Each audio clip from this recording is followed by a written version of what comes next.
పుష్పంతో నీళ్లు వేస్తుండే వారికి స్నానం చేసుకుని భావించుకోవాలి అలా పుష్పంతో నీళ్లు వేస్తుండే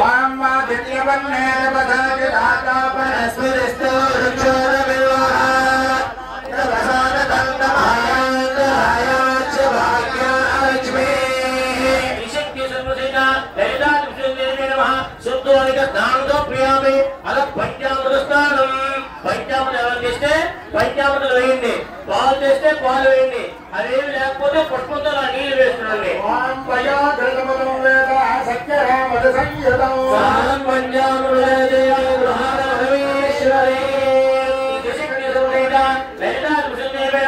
పంచామృత స్నానంతో ప్రియామి పంచామృత స్నానాంతరం శుద్ధ